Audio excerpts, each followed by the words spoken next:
जरा सोचिए, साल 2016 के शुरुआती दिन थे। दिल्ली के एक छोटे से बाजार में 50 साल के सुरेश एक किराने की दुकान चलाते थे। उनका दिन शुरू होता था सुबह 6 बजे, दुकान खोलकर, सामान लगाकर और अपनी पुरानी बही खाता खोलकर। ज्यादातर ग्राहक उन्हें नकद पैसे देते थे और शाम को हिसाब मिलाना एक बड़ा सिरदर्द था। कभी हिसाब में गड़बड़ी, कभी खुले पैसों की कमी और कभी कभी तो नकली नोट का डर भी। सुरेश को लगता था कि यही जिंदगी है।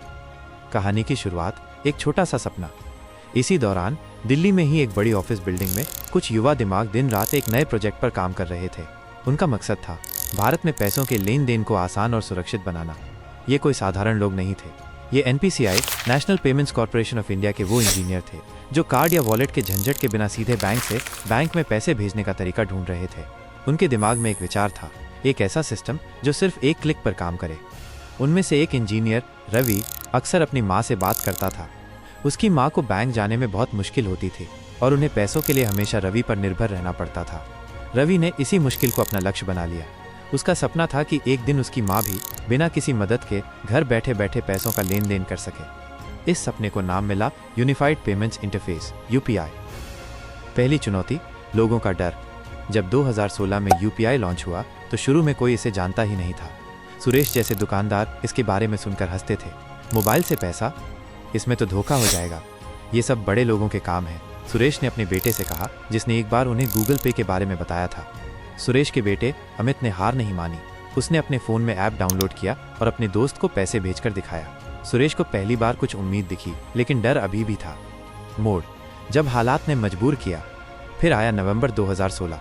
प्रधानमंत्री ने नोटबंदी की घोषणा की और पूरे देश में अचानक कैश की किल्लत हो गई। सुरेश की दुकान पर ग्राहक आते, लेकिन उनके पास खुले पैसे नहीं होते। बही खाते में उधार बढ़ता जा रहा था। सुरेश बहुत परेशान थे। इसी बीच अमित ने अपने पापा को फिर से यूपीआई के बारे में बताया।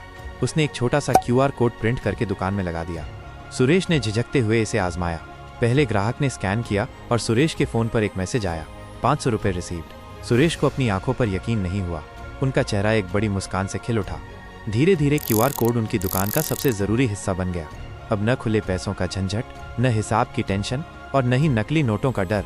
हर पेमेंट सीधा उनके बैंक खाते में जमा हो जाता था। गाँवों तक का सफ़र, एक नई सुबह। यूपीआई की सफलता सिर्फ शहरों तक सीमित नहीं रही। भारत में सस्ते 4G इंटरनेट और स्मार्टफोन के आने से यह सुविधा हर कोने तक पहुंचने लगी। बिहार के एक छोटे से गांव में जहां बिजली भी मुश्किल से आती थी, वहां का किसान भी मंडी में अपनी फसल बेचकर सीधे यूपीआई से पेमेंट लेने लगा। यूपीआई ने एक और कमाल किया। ऐसे फ़ोन जिनमें इंटरनेट नहीं था, उन पर भी यूएसएसडी कोड तारांकन 99# के जरिए इसका इस्तेमाल संभव हुआ। इससे उन करोड़ों लोगों को भी डिजिटल पेमेंट का हिस्सा बनने का मौका मिला जिनके पास स्मार्टफोन नहीं थे। आज का यूपीआई सिर्फ एक तकनीक नहीं, एक पहचान। आज सुरेश की दुकान पर वो पुरानी बही खाता अब अलमारी में बंद पड़ी है। उनकी जगह एक छोटा सा क्यूआर कोड लगा है। सुरेश मुस्कुराते हुए कहते हैं, इसने सिर्फ पेमेंट का तरीका नहीं बदला, इसने मेरी ज़िंदगी बदल दी। यूपीआई ने न सिर्फ भारत में पेमेंट को आसान बनाया, बल्कि ये हमारी एक पहचान बन गया है। नेपाल से लेकर सिंगापुर और फ्रांस तक अब भारतीय नागरिक गर्व से यूपीआई का इस्तेमाल कर रहे हैं। ये कहानी है हमारे देश के आत्मविश्वास की, उस सपने को सच कर दिखाने की जो कभी सिर्फ कुछ इंजीनियरों के दिमाग में था। अंतिम संदेश, यूपीआई सिर्फ एक तकनीक नहीं, बल्कि एक भरोसा है। ये उस भारत का चेहरा है जो अब कैशलेस होने का सपना देख रहा है। ये लाखों लोगों की कहानियों का संगम है जो अब एक क्यूआर कोड के जरिए अपनी ज़िंदगी को आसान बना रहे हैं। अगर आपको ये कहानी पसंद आई तो इसे और लोगों के साथ शेयर करें। उन्हें बताएं कि हमारी अपनी बनाई तकनीक ने कैसे हमारी ज़िंदगी में क्रांति ला दी है। और हाँ, अगर आप भी ऐसी ही और प्रेरणादायक कहानियाँ सुनना चाहते हैं तो चैनल को सब्सक्राइब ज़रूर करें। अगली कहानी शायद वो हो जो आपका सोचने का तरीका बदल दे।